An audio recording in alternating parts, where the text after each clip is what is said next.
Hello, everyone, and welcome. Thank you for joining us this afternoon.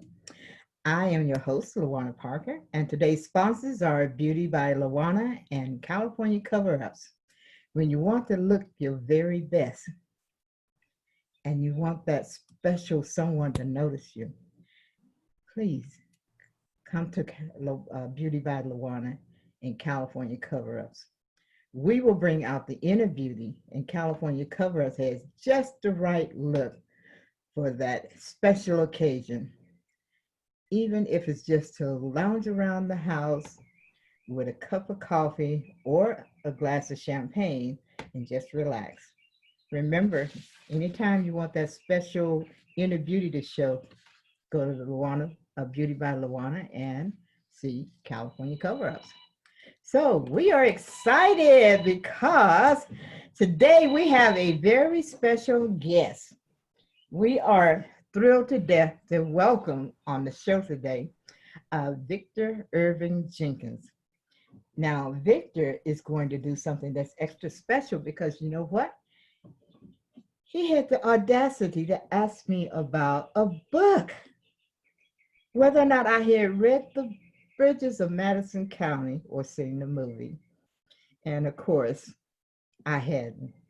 So that sparked a conversation that led to today's show. However, before we get into that, Victor, would you tell us a little bit about who you are and what you do? I am Victor Irving Jenkins, and I am a marketing guru by some people's guesstimation. I'm a Toastmaster, which is actually my first love because I love talking. And when you get a few years under your belt, as I have, you definitely have something to say. You've made enough mistakes, you've done enough things wrong to talk about it, and you have incurred enough malady and lived past it that you always got something to talk about. So, fortunately, I am a Toastmaster and I work in marketing. And in marketing, the majority of your time is spent either talking or generating impressions of some kind. And in the technology-laden world that we live in today, the impressions are pretty dear because most people don't pay that much attention to them. But the voices, being able to talk to somebody, I think is key because that's the reason that you're on this program. Not because just the program is here with just a picture, but because somebody's talking. I've been married 27 years. I've known Lawana 20 of those years, and I met her in Toastmasters. This movie that we're going to talk about, well, it was quite entertaining as well as enlightening. Well, thank you, Victor. I think we know a little bit about who Victor is today. And as he says, he's in Toastmasters, so he has a little bit to say. Thank you for demonstrating that for us. Well, I have to tell you, this group is the Black Authors Group, and it was started by Kevin Gregory. And I was asked if I would host it for him to keep it going. So you have me as your host, and I love talking about books. I love to read. Most people already know I love romance stories. However, I have certain types of romance stories that I enjoy reading. And Victor challenged me about the Bridges of Madison County. So, Victor, being a man's man, as you have pointed out on more than one occasion, how did you happen to not only read the book, but see the movie? Well, I read the book because at the heart of everything, way down deep, I'm a sort of a romantic myself. I kind of like the idea of meeting new people and having euphoria and experiencing the joy of getting to know somebody. Whether you're involved with them or not, it has a certain romantic je ne sais quoi for me. The book, The Bridges of Madison County, one thing that attracted me to it was a small book. See, it's not a large book. And at the time I read it, I was just developing my love for reading as well. But it was a very small book, and it seemed like it would be easy to read, and I could read it rather quickly. And as I started to read it, I got into the characters and just enjoyed the whole story. Part of the story was how a woman lived her entire life, and then when she came to the end of her life, well, it was a little different from what her children thought it was. So that twist that really what got me interested in the book. And that's why I read it. Ah, well, you not only read the book, however, you informed me that you saw the movie. So Yes, yes. now, And there was lots of, one of the things that I have always found that if I read a book and they later made a movie about it, they didn't quite match up because movie producers, they tend to take liberties and make it to suit what they figured the public want. But you say that's not the case here. So tell us about that. I had the same experience for reading books and going to movies. And I expected the same thing when I went to the movie after reading this book. But Clint Eastwood was in this movie. And Clint Eastwood, by anybody's guesstimation, he's a real rough and ready man's man kind of a guy. And I had seen the Dirty Harry movies, all right? I had seen the Sudden Impact movies. I had seen Clint Eastwood in action movies. I saw him when he was in Rawhide, when he was a young guy. So the fact that Clint Eastwood was in the movie got my attention. And one of my favorite actresses of all time has been Meryl Streep. Since I saw Meryl Streep in Kramer versus Kramer, I liked Meryl Streep as an actress. And so it was a duh to go see a movie with both Meryl Streep and Clint Eastwood was in it. And that's what got me into theater. Wow. And so you seem to feel that I should either read the book or see the movie or even do both of them. Now, I told you the reason why I didn't read it was because I had heard how it ended. And you told me that I should do it anyway. So tell me, convince me that I should pick up this book and read it. What makes it so unique, in your opinion? Now, many of us have heard the term the love of my life, right? And Yes. what's unique about hearing the term the love of my life, often it's the person that you didn't become involved with, the love of your life. But the intensity of the emotion can match the magnitude of an emotion over a long period of time, the the sort of passion you could generate from being with someone at a moderate level of infatuation over X number of years. I think that if you can be intensely infatuated with somebody for a short period of time, I think that the love of your life can be a short version or it could be a long version. This particular story is a story about a weekend. It's a story about the weekend in this woman's life who lived out in the Midwest somewhere. And I tell you, it was such an impactful weekend for her. She remembered it the rest of her life, and it made the life that she lived prior to that, it made it all seem more worthwhile. Wow. So, my thing is that when I read a story, I'm a real romantic and I want the happily ever after. And so I determined based on the conversation I've had with people that it didn't have quite the happy ending that I would expect from a romance story. Well, I But think if I had seen the movie as a much younger man, I might have had a different take on it than what I do now. Because see, when I was a much younger man, my position was love no matter what. Love is conquering all. You want to marry somebody of a different race, love conquers all. You want to marry somebody of a different religion, love conquers all. And as far as I was concerned, you would be guided by your emotions, and whatever it took for you to experience that euphoria is what you did. Mhm. As it turns out, by the time I watched this movie, I had been involved in relationships and I had experienced relationships that over a period of time, the intensity waned as real life is. And for me, the fact that she didn't leave her husband is the success. That's the happy ending. Because for me, when you get involved in a whirlwind romance and you have all the euphoria and all the experiences that you have, and you decide to leave your spouse, I don't count that as a victory. One component of the romance that they had is the fact that it was secret, is the fact that nobody knows about it. And there's a certain appeal in being involved with someone and only being able to talk to that someone about it. That's what makes it kind of romantic. You know, the clandestine nature of it, the fact that nobody knows, the fact that it's forbidden fruit. A lot of times, the romance, the passion, is impacted by the fact that you're not supposed to do it. So, what made them?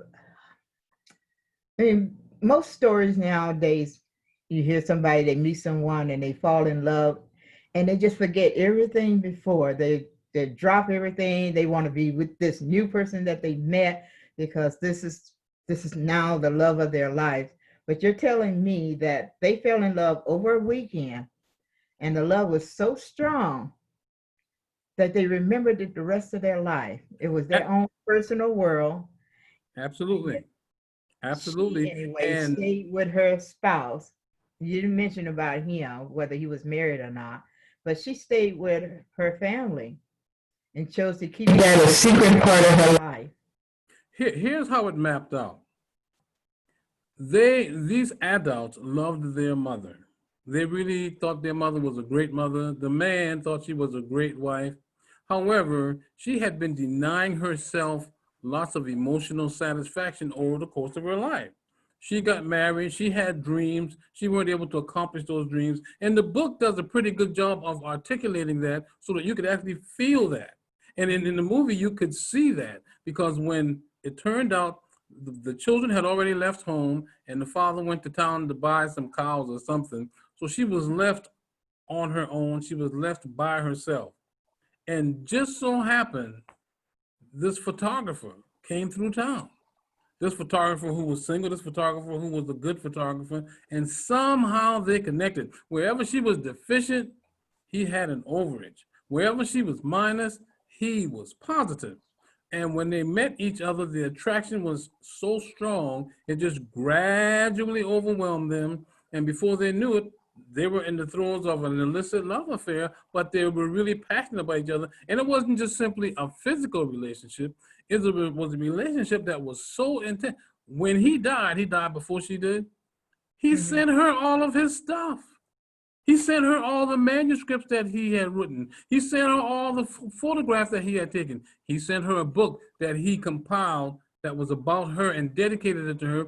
And he sent all this stuff to her, which is not the sort of a thing that you do ordinarily when you just with somebody for the weekend. I would imagine her family must have thought it was strange for her to receive something like that, unless by now they were all gone away from home, and so it was just her. Well, I have to admit, you got me intrigued. I am not going to say whether or not I will actually read it because I do have my ideas about the way books are supposed to go, and I tend to stick to them. But I just might be intrigued enough to go out there and purchase that book, take a look at it for myself, and come back and give my own review of it. But I got to tell you, I remember reading a story one time, and the characters, the story was it was really good. Now, I broke my rule because I read a book that was written in first person, and I don't normally do that. I like to know what everybody is thinking in a story. But because they caught my attention, I really went ahead, bought it, read it anyway. And the story was good. She made one little mistake. At the end of the story, the hero died. I didn't like that. And I was so angry. I said I would never buy another book of hers again because I don't want to read about their death in the far future. I don't want to read about that part. But here's the thing: I must not have been the only one who was upset. Others must have been upset, and they must have wrote her about how upset they were because about a year later, a notification came out that the book had been revised. And out of curiosity as to what she could have done to it, I took a chance and bought it. I hadn't bought anything else of hers after that, but I took a chance and I bought it. She changed the ending. Well, she must have had a lot of calling for that She from must people like have gotten yourself. a lot of calls and notes about that because she changed the ending, and so it just pointed out to me that there are a lot of people out there like me who want their books to end a certain way and get highly upset when you don't. Most people are like you. The whole notion of romance is Mhm. escapism, really. The whole notion Exactly. of reading a book is escapism, right? And when you're Yep. reading a book, you're not really looking for real life, are you? You're looking for escapism. So how much you can appreciate or how much you can't appreciate to a large degree has to do with your preconceived notions already. And some Hmm. people think that you've seen this movie, what is it, Black Swan, White Swan? People believe that every one of us have a positive and a negative thing inside of us, and at different times we feed different components. I believe that. I believe that. The one that we feed is the one that comes out. So, Exactly. mm, And in this book, there's one thing they did, one scene that helped me realize that she repressed a lot of emotions over the course of her life, over the course of her family life. Now imagine this one scene. How many pages would it take to express this? Ordinarily in a book, it takes several pages to express one emotion. When he, at one point, when the family left out, the screen door slammed, right? And you mm, could see her cringe as she's washing the dishes, and you know right then that that screen door probably slams 10 or 15 times a day, and she hates it, right? You could just get that, right? And then when he came to visit her, he came to see her, and he left, and the screen door didn't slam. He just closed it gently. I don't know how he knew or what made him do it, but she was waiting for the screen door to slam because that's what she was accustomed to. The screen mm. door didn't slam. They panned the camera on her face, and you visibly saw her smile and tilted her head. See, how much writing would it take to convey that? Yes. Some writers are so good with their words. Uh, there are several who just really impress me because they're able to convey so much in just a few words, whereas others it take pages to get across the same message. So, you read that book.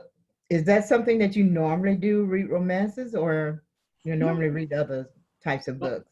Normally, I read nonfiction books. In fact, for the last 3 years, since you brought it up, I've been reading the same book over and over. In fact, this book I have read, and I have read aloud, and I have recorded it, and I listen to it 3 or 4 times every week. Much of my life, I've been all into the self-confidence and the personal growth space. Hmm. I can never grow too much. I can never have too much self-confidence, and I'm always thinking about that, right? I Hmm. read this book by Joseph Murphy called The Power of the Subconscious Mind. And when I read this book called The Power of the Subconscious Mind, I got present to the fact that my subconscious mind is what was running my life. It's what's running your life. We consciously decide to do things, so we think, but the only reason that we do things is because of what the subconscious mind already has buried deep inside. Now, this is a deep book. For instance, at a certain period in my life, I developed panic attacks. I had anxiety attacks. It was just horrible for me to all of a sudden I'm living my life and I get struck with this feeling of impending doom. And I might have told you this before, that when I was feeling really horrible and I was sure I was going to die. In some cases, I wanted to blow my brains out, but that's how I felt, and it happened randomly over a period of time. Well, what I wasn't present to at that time, what I'm present to now, is that during my mother's gestation, I don't know whether it's her gestation or my gestation, but I was in her tummy. Put it that way. I was in there all curled up. She was not having the time of her life. She was having struggles here and there, and she was she was having outcomes that she didn't like. Well, I was in there at the time, right? And if Uh-huh. I was in her tummy, that means my subconscious mind was taking in all the data. And your subconscious mind don't don't have the ability to determine what it's going to take and what it's not going to take. Anything that happens, anything that occurs, your subconscious mind takes it in.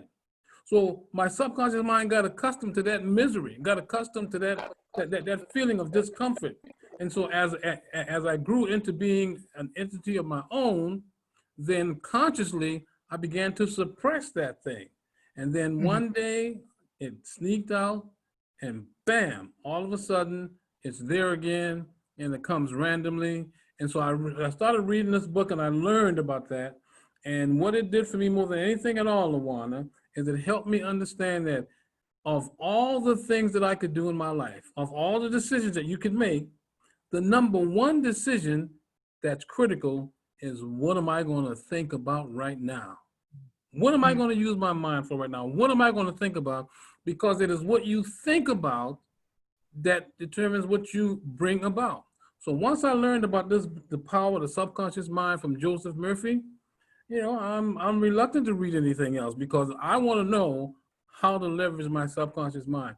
I want to know how to reprogram my subconscious mind so that people like you will ask me to be on their show, so that people like Oprah Winfrey would ask me to be on their show, so that people like President Trump will call me, so people like so I can attract those people into my life, and my subconscious mind and its power would allow me to do that. So that's the You know, book. I read that book probably 25 years ago. I'm going to have to pull it off the shelf and dust it off and reread it. Um, but the mind is very powerful. And one of the great things about having these kinds of books is it helps so much. Books help me a great deal. I agree with you. I fell in love with reading when I first figured out that the alphabet has sounds, and when you put those letters together, they form words. And I was able to read. And from that moment on, I have had a book with me at all times. And I'm just enthralled with technology today because, as I tell people, I walk around with at least 8,000 books on me every day because they're on my phone, they're on my laptop, they're in the clouds. I have access to them anytime that I want. But they do make such a difference. They helped me to grow. When I first came to Sacramento, I was really, really super shy. And I met a woman who had confidence in me that I didn't have. And I wanted to help build that confidence. So I started reading those self-help books, and they helped quite a bit.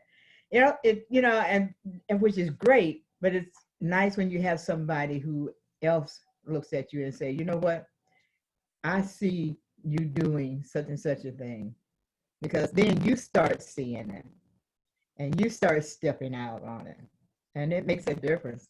So I love books. I'm thrilled by them, and I encourage anybody to read. Always find something to read. I mean, it's true, I love my romance. That's number one. But I do read quite a bit of self-help, and I got a number of them around here, and I need to pull some back out off the shelf and get back into them because, like you said, it makes a difference. Well, before Unlike we movies, move on, let me remind people that this show today is sponsored by Beauty by Luana and California Cover Ups. And if you will notice, I am wearing one of the cover ups by California Cover Ups. And you can put this over anything, and it just makes it that much more beautiful. So if you like this, contact Terralina Austin at terralina@gmail.com. She'll be more than happy to help you with your fashions. And I'm always ready to help you look that much better, to find that unique natural beauty that you have within yourselves. Again, this is the Black Authors Group. Now, I know the name says Black Authors, but it really is open to anyone. And we welcome anyone who's written a book, thinking about writing a book, who's got one that's hidden away in the closet and they're not quite sure what to do with it. Contact us, come on the show. We welcome authors, wannabe authors, anyone that's looking at the written word, because the written word is powerful. And I think everyone should have at least one book that they've written, because we all have a story to tell, and there's somebody who's waiting to hear. And I've heard it said that the graveyard is full of some of the richest people in the world, and they left us without even realizing just how rich they were. So don't be one of them. Now back to you, Victor. Yes, ma'am. I am so excited that you decided to join us today. This is great that you came on the show. I'm enjoying hearing. I've heard some things today about you that I hadn't heard before because I never thought of you as being deep down inside a romantic. Oh my gosh. Does your wife know just how romantic you are? Well, Lawana, put it this way. I proposed to 4 women over the course of my life. You got to be pretty romantic to do that. And you know something? They all 4 of them said yes. Great. However, they only I got the right one I now, was though she gonna said say you yes got the too. right one now. Oh, that's awesome. That's very great. Well, listen, do you have anything that you're working on? Well, I know you wrote a book in the past. Want to tell us a little about that? We've got a few minutes. I'm developing a podcast called View Attitudes Podcast because if you change your view, you can change your attitude. In the place where I find myself now, there are many people that's being governed by external circumstances. They are allowing themselves to be governed by things occurring outside of them and by people who are not them.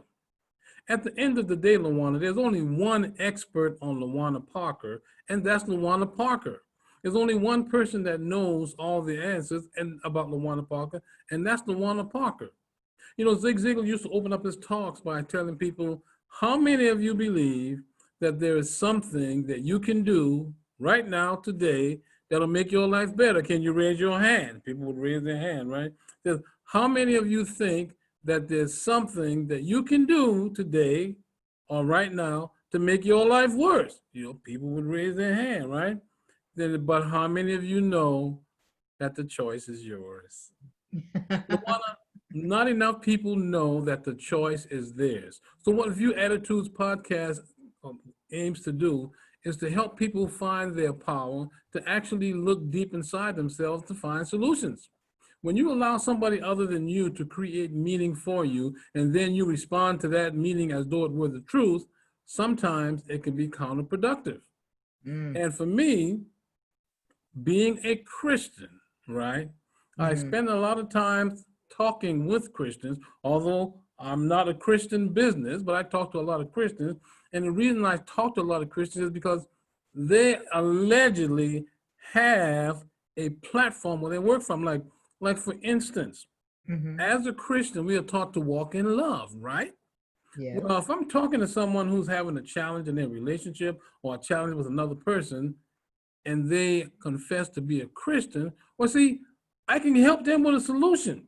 I can help them with a solution by not even mentioning the Bible, but more than likely I'm going to mention the Bible because the Bible says to love the Lord your God with all your heart, with all your soul, with all your mind, and love your neighbor as yourself. The Bible also tells you to love your enemy. And when you love, I'm trying not to preach Before it, you but get when off you on love, a sermon here, do huh? you have a link so they can find your podcast show? Well, it hadn't launched yet. So It when is hasn't launched have you yet, got but a launch date yet?